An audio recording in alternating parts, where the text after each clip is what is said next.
I want to make a first confess one thing. No, I know 100% support you. Yes, Najowore be my man. But all my children gravitate to you. And as a good mama, when I support my children anyhow. So your children. But my question be say, wetin I don dey support you first? You tell me say, Atiku be your mentor. How can somebody when he spend our 16 billion, he pay company 16 billion, they can't give us darkness? You say na your mentor. How can somebody when sell night sell property for free and that property collapse? People when they do work for them, they become jobless and hopeless. You say na your mentor, so you go answer me that question.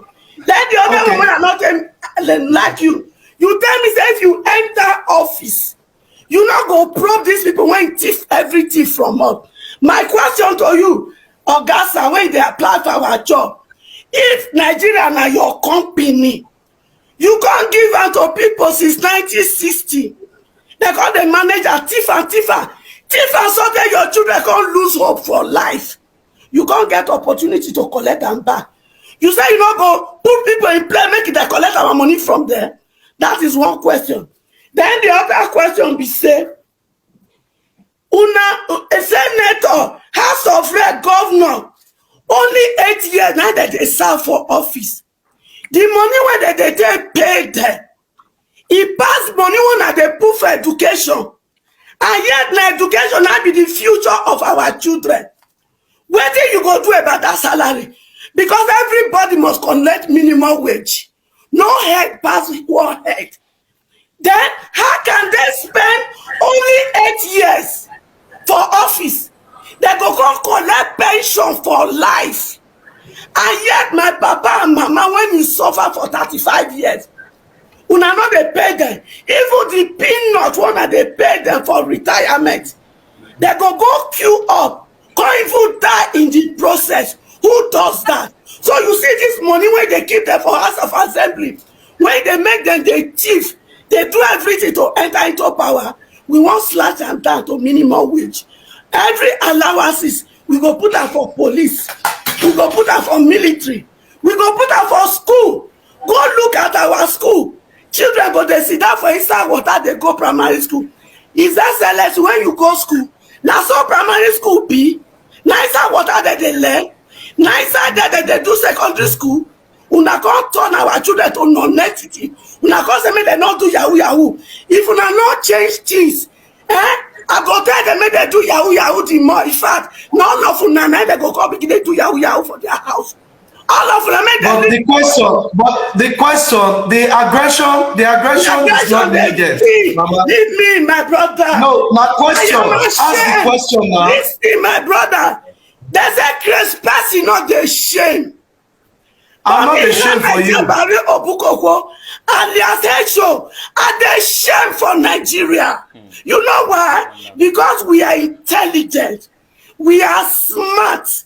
Everything where we need to become a great nation, Papa God give unto us. But our case can be like the woman when they sell wrapper for market. If they come into the come, they wear rack. Now, can you let him answer the question? Can you let him answer the question? Huh? I make him answer.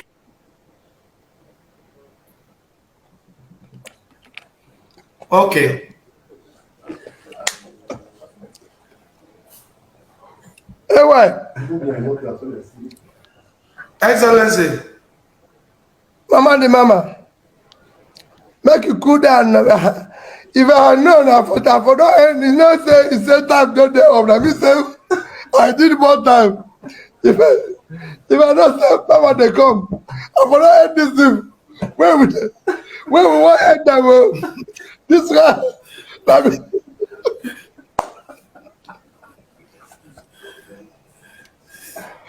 I'm sure I'm gonna pass this interview.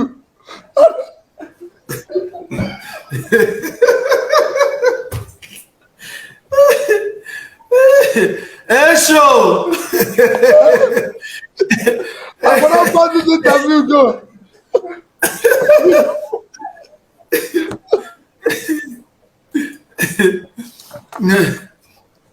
Okay. Mama, make a try small. You have every right to be annoyed. You have every right to be upset. We're all upset. The country has all the potentials of being a very great nation. And it's a great nation.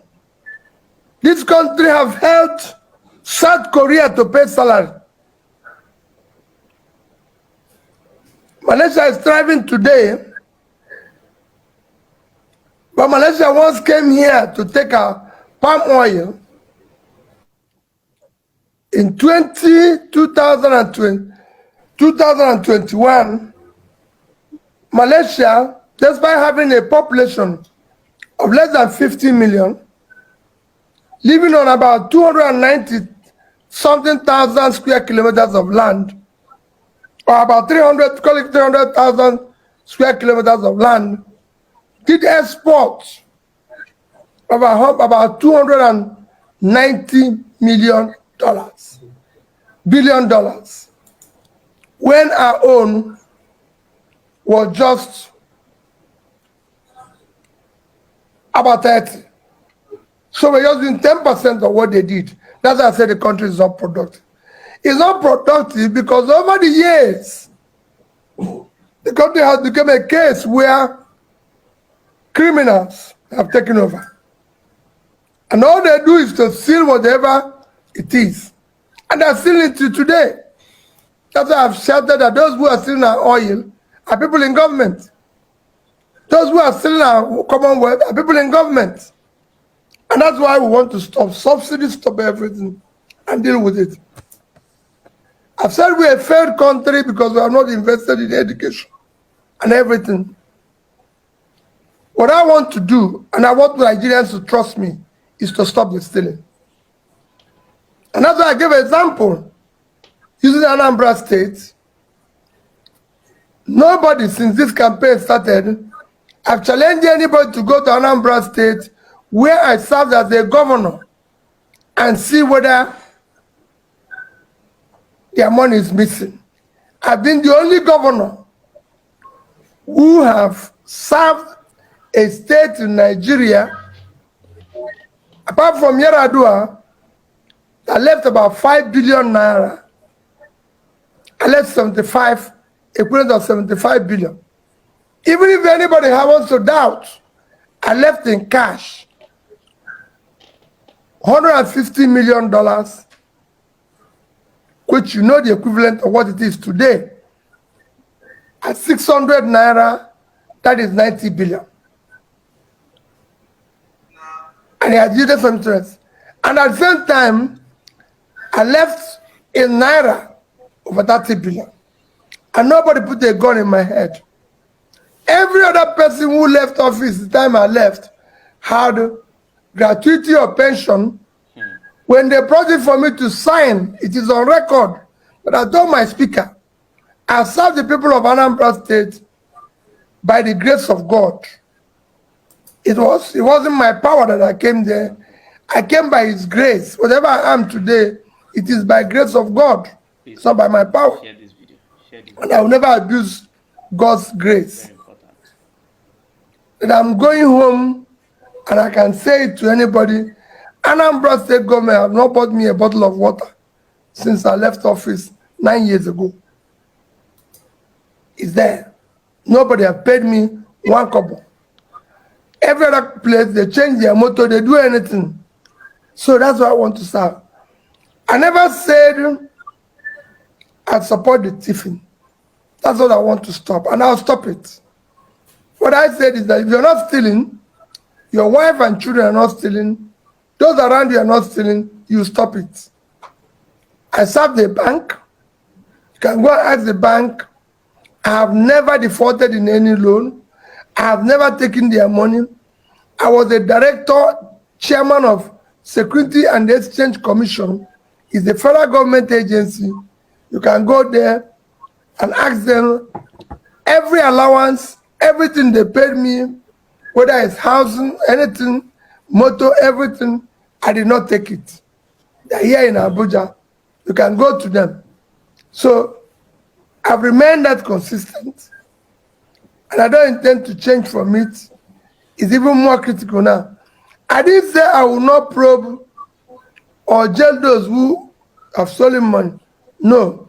What I say and I stand by it, if you close your shop and chasing thieves, by the time you come back, you would have lost what is remaining in the shop because they will expire and you lose customer. I'm a trader. Your shop has to be open and you're getting more customers. And you make sure that you're selling the existing goods and don't spend more time in chasing thieves. Because whatever a thief is stolen, some of it they have spent, there's a likelihood you will not recover everything. I'll be very careful. What I want to stop is stop people from stealing any longer. Look at the government that came in and said they want to chase thieves. People stole more. I want to stop people from stealing any longer and then focus on tomorrow. No matter what you think Nigeria have lost, there's more that you can get for tomorrow. I'm a believer in tomorrow. Those who are consumed by yesterday and today will miss tomorrow. Tomorrow is the only dynamic thing. I want to change Nigeria by doing the right thing. Imagine if the present government have drawn the line, like I always say, and use the resources, including the borrowed resources, to invest in the future. It would have been far better.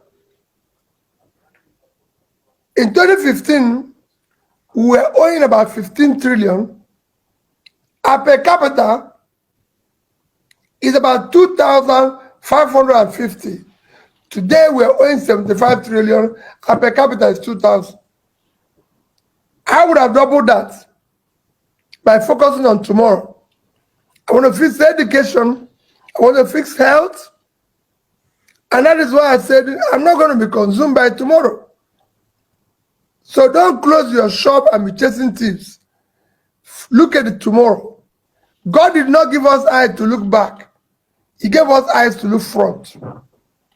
Everything I've learned in my life, whether to drive or to bicycle, they'll tell you, look forward. And I've always looked forward. I don't look back, no matter what happens in the back. As for the person I said is my mentor, it's not a problem. Atiku remains a respected senior brother for the rest of my life. Even if my senior brother has his own fault or anything, he remains my senior brother. I always respect him because God allowed him to be my senior brother. And I respect that. What I said is that in this business of politics, that I pass through him. If you are apprenticed in what we call Igbo type of trading, you learn from too many people who have to group you up, and when all of them goes, they settle you. You start the same trade and everything. You might not necessarily sell the way they are selling their own. You might be selling differently, you know. So that is where to go. I passed through his hand. I learned things from him. I respect him. I have so many things, and he will remain so. There's one or two other people who I pass through their hand. I learn what they're doing. All combined, I'm selling my own, in my own style. I don't question how they're selling their own. But I remain respectful of their own distance. We're all looking for customers. It depends on who the customer wants to buy. If you want to buy obedience, here I am to sell it to you. If you want to buy a ticket, he sells it to you. You want to buy a Milocom, he sells it to you. So we have our product with their names clearly spelled. Whichever one you want to buy, it's it. I'm selling my own.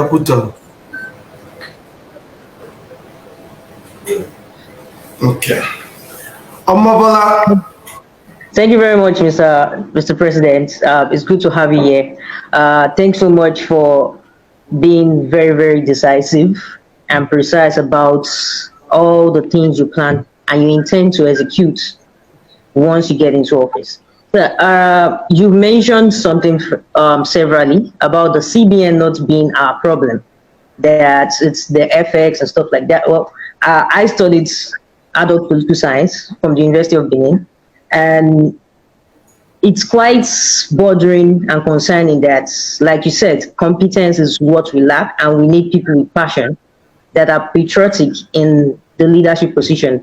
But over time, we've had people from every ends of our affair just getting political offices and political positions.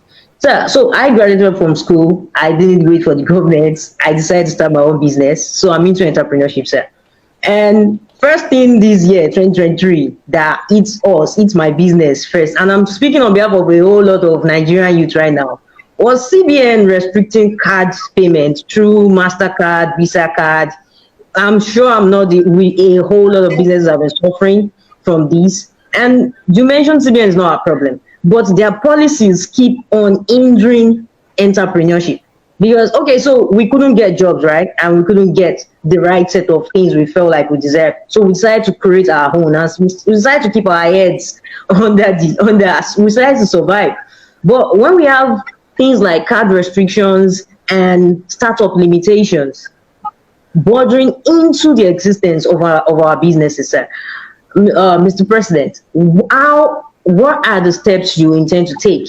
First of all, tackling these policies that discourage startup creation and lucration in Nigeria, because that is the reason why a whole lot of youths are leaving. I myself, for the first time in my life, I started considering leaving because I'm like, almost share this business go work like this. You know, you can't really even dream 5 years into the future, 10 years into the future. That's my question, sir. Thank you very much, my sister. Let me tell you why I said I didn't say CBN is not a problem. I said the physical. You know, CBN is supposed to be driving the monetary policy. The physical space is the government. They're actually in charge. What CBN is doing now, which is why they're having to do what they're doing, is that it's like, you know, the way we are in Nigeria now, is that the physical space is weak. It's like when they remove the people who are supposed to bring a particular wing, which is more important than everything, and then a situation where maybe in football, you've removed the people who are supposed to be first 11 and you just bring second place, that people run all over the place doing the work. CBN is a monetary space. It's not doing what the physical side is supposed to be doing. So they are not into farming, into manufacturing. Nobody actually knows what is doing what. And they are trying to survive because they are not the right signals. What drives a nation is the physical space, because that's where the elected president is. That's where the elected people are. They are the ones that will decide where they're going. While the monetary people are independent, if you look at here down, CBN is not only doing the monetary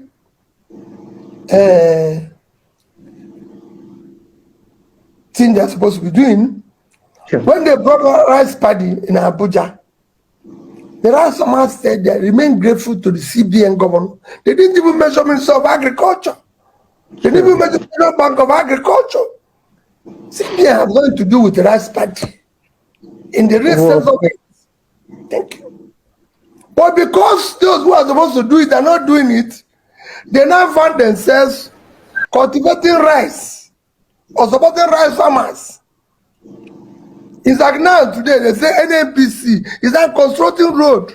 NNPC is a company owned by government who is supposed to generate revenue, give the government to be shared in the 3 tiers of government. So if they have tax, they are not, while Valentine and company can go to use go for tax this thing to use it to construct road. A company owned by government cannot go the same thing and be given the same approval. They are not into road construction. So the whole thing is muddled up, and we're trying to fix it. What we want to do is to start doing the right thing. And that's what I said. If I'm here, people will stay in their wing, play their wing, be supervised to do their wing. And if there's a problem, you deal with it. Because the country is going through too many problems and lack of clear leadership, people are doing what they're not supposed to do. So CBN is not the problem. People say, oh, God, it's actually trying to help. But it happened because the people who are supposed to play other wings are empty. It's like they've run out of, they're not no longer in the field. So it's one playing back, forward, goalkeeper, everything. It can work. You need to get people. Excellency. Yes. Excellency, my producer is already saying to me that even if Mr. Peter Obi wants to stay, you are supposed to be a professional and let this man, allow this man to rest. He's been working all day. Without the mama question, said yeah, and they look for another way because before another one like that. another one like that. I feel like I lose this job. No, but we have directed them to send all the questions. Well, we're going to put your handle up again. So we've directed most of the questions that we have. We'll forward to your inbox or DM to look at. So I consider me for the one where I don't answer for this job. No, go bring another mama question. If you bring that up, no, mama. But the way you handled it, also I learned from it. What it means is that you understood the problem. I mean, a lot of Nigerians are not happy. Excellency, a lot of Nigerians are hungry. A lot of Nigerians are frustrated. They have every reason to be. They are frustrated. And sometimes we even extend the frustration to ourselves. And it's becoming an issue. Before we start killing each other over people that are stealing all the money and everything, we need to collectively decide and look clearly and more inwardly for the person that is going to take that seat. The person that is going to take that seat is very, very important to all of us. And that's why I've insisted that everybody have to come and answer. Everybody should be interviewed for the job, not through via spokesperson. There's nobody who campaigns in the Western world through spokesperson. Every Nigerian knows Obama. And why do you know Obama's spokespeople? You know Biden's spokespeople? No. Have you ever seen anybody that say is Obama's spokesman or Obama's spokesman or Biden's spokesman? It's only in Nigeria that the person is campaigning, applying for a job, and is doing through via this thing. That's why I said that this year's election will be based on character we can trust. Everybody has to come to you, say his name, his age, schools he went to, possibly produce his certificate, call some classmates so we know exactly where the person is coming from.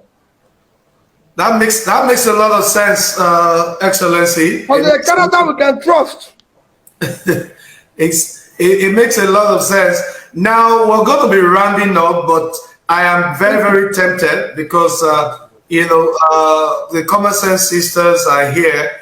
They are a major part of the AY show from Canada. I want to quickly hear from the Common Sense Sisters. I'll be biased to get them on board because of who they are and the contribution that they have brought to the AY show over the years. Common Sense Sisters, how are you? Greetings. Can you hear me? Yes. You amigo. Brando. My president. Good evening. Good evening, Mr. Peter Obi. I'm not your sister, I'm your daughter. Please, I'm your daughter. The Okay. age difference is clear. Whichever one My it is. name is Yes, my name is Ella. I'm one of the Common Sense sisters, and my sister will join me shortly. And I'm just calling in to appreciate you. I'm not going to bombard you with questions tonight. And like AY said, we're rounding up to. I was at your town hall meeting in Toronto on August 28th, 2022, this past summer, and you were gracious enough to wish me and my sister a happy birthday. So I want to thank you for rebranding Nigeria. I want to thank you for restoring hope in Nigeria. I want to thank you for showing us what leadership is and what leadership in service means to the everyday Nigerian.